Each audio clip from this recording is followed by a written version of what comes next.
Vie sur mesure vous présente le résumé du livre GoPro d'Eric Worre. Le marketing relationnel ne s'improvise pas. Qui est candidat à la réussite doit viser l'excellence et accepter la responsabilité de sa carrière. Eric Worre explique qu'il y a 3 catégories de personnes qui se dessinent dans le MLM. Les poseurs, les amateurs et les professionnels. Les poseurs espèrent profiter d'une aubaine sans avoir à fournir d'efforts. Les amateurs, eux, misent sur différents éléments: la chance de recruter la perle rare, le bon timing, le positionnement et les raccourcis, c'est-à-dire toutes les astuces pour croître plus vite et sans effort. Les professionnels, eux, ont compris qu'il fallait savoir accorder passion et compétence. Ils sont conscients de la nécessité de maîtriser leur métier et s'engagent vers l'excellence. Leur comportement est une inspiration pour les autres et ils génèrent un climat de confiance autour d'eux, un climat propice à la réussite. Pour accéder à ce rang, la formation est une étape indispensable. L'un des avantages de la profession est que l'apprentissage est peu coûteux et qu'il est possible de commencer à gagner de l'argent en apprenant. Chacun se voit attribuer le même produit et a droit à une même rémunération, l'unique variable étant le professionnel lui-même.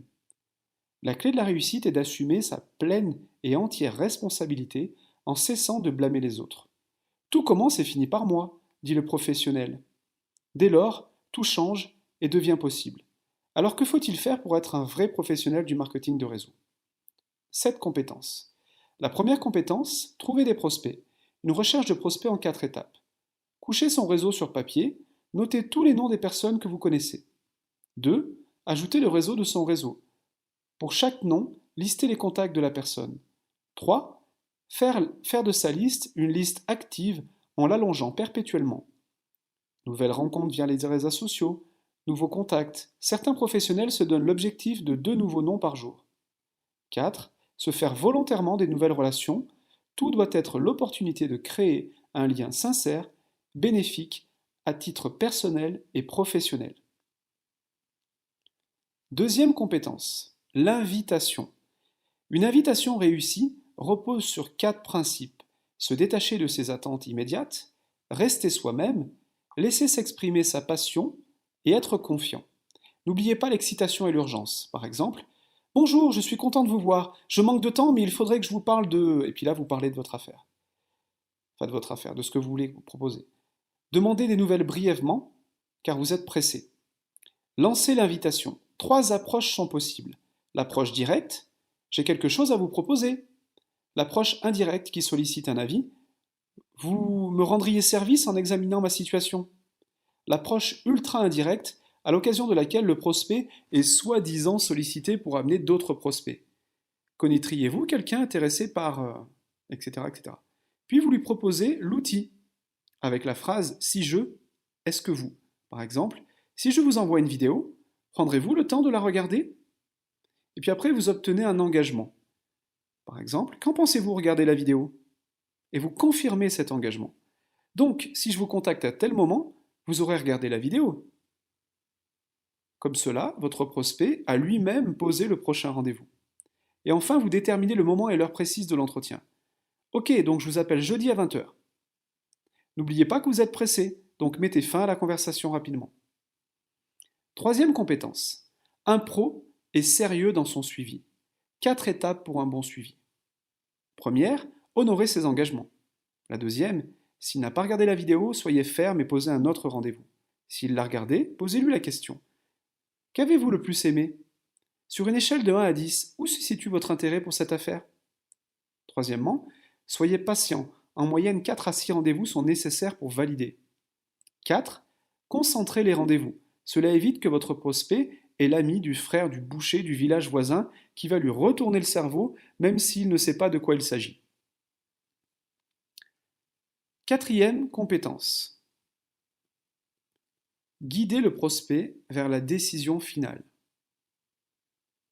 À cette étape, le prospect est intéressé par le produit ou le service, mais il ne s'est pas encore décidé. Ayez les bonnes attitudes. Première attitude, ne soyez pas pressé. Vous n'êtes pas chasseur et ce n'est pas une proie. Deuxième attitude, soyez confiant.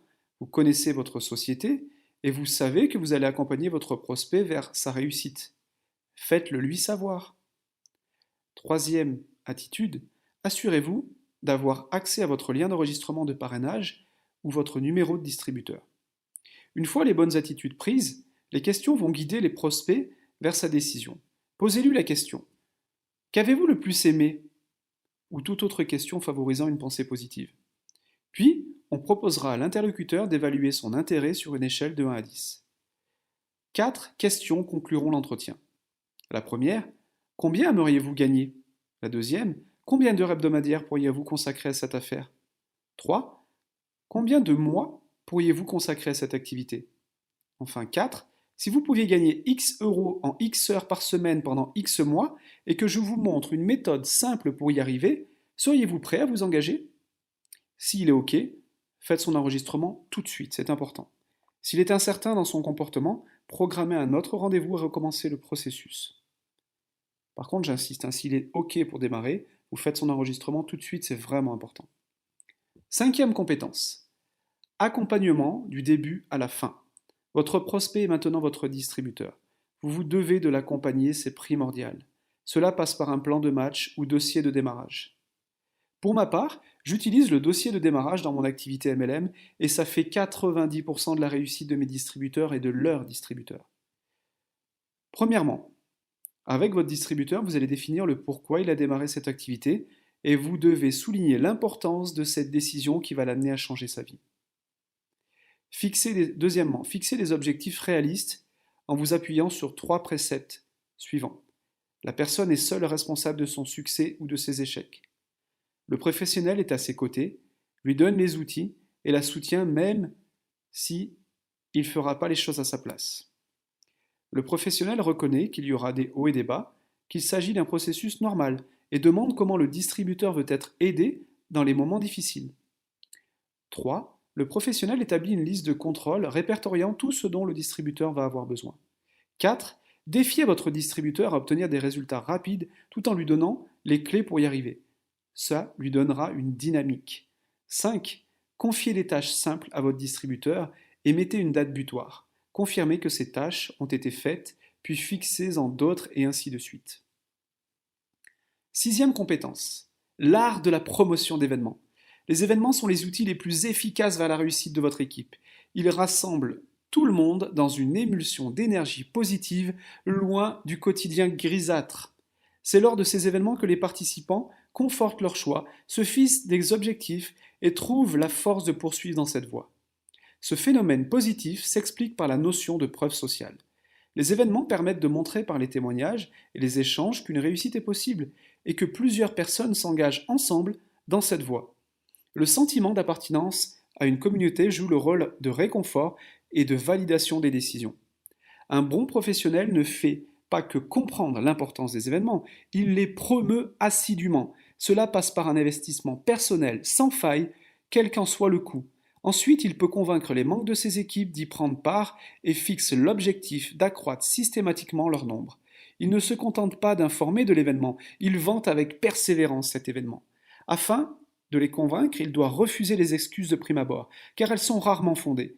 Il en discute avec son distributeur et l'aide à comprendre l'importance de sa participation à l'événement. Si nécessaire, il cherche avec lui des solutions pour résoudre son problème initial. Il est aussi pertinent que le professionnel raconte son histoire à titre d'exemple de témoignage. J'aime cette phrase qui dit « L'important ce n'est pas de savoir si tu vas à l'événement, mais avec combien de personnes tu t'y rends. » 7e compétence. Consacrer du temps pour s'améliorer. Pour avoir des revenus d'expert, il faut être un expert. Le professionnel apprend de ses expériences. Il ne les considère plus comme bonnes ou mauvaises, mais comme un moyen d'apprentissage. Il y voit la leçon et non le résultat. En outre, plutôt que d'inventer des méthodes d'action, il observe et duplique les comportements des personnes qui réussissent. Le professionnel n'attend pas d'avoir acquis toutes les connaissances nécessaires, il se met en action. S'il veut acquérir une compétence, il dresse un plan, l'exécute et révise ses résultats. Il perçoit dès lors comment s'améliorer. L'entourage tient également son rôle, comme l'explique la loi de l'association. Elle affirme qu'un individu représente la moyenne des 5 personnes les plus proches de lui, c'est-à-dire qu'il agit, pense, parle et gagne comme elle. Le professionnel limite les interactions avec les personnes négatives, néfastes et se tourne vers des modèles. Il ne faut pas oublier l'étude, qui a évidemment une place cruciale.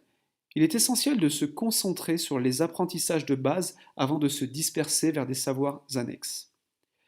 L'auteur évoque l'avantage de programmes audio propices à une réécoute régulière. Il encourage la lecture des experts s'étant consacrés à partager leur savoir et expérience dans des livres. Internet est également un bon moyen d'apprendre à travers les vidéos, tutoriels et événements en ligne. De plus, les événements d'entreprise sont la solution optimale puisqu'ils permettent une plongée sans distraction dans l'apprentissage.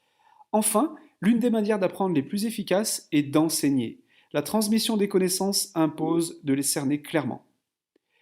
Voilà, je vous remercie, le résumé de GoPro d'Eric Worre. J'espère qu'il vous a plu. Mettez un pouce bleu et abonnez-vous à la chaîne pour être informé des nouvelles vidéos. C'était ma première vidéo d'une longue série et je vous prie d'être indulgent. Je vous promets de m'améliorer au fil du temps. Si vous voulez lire le livre dans son intégralité, j'ai mis le lien pour l'acheter sur Amazon dans le descriptif juste en dessous. Je vous remercie.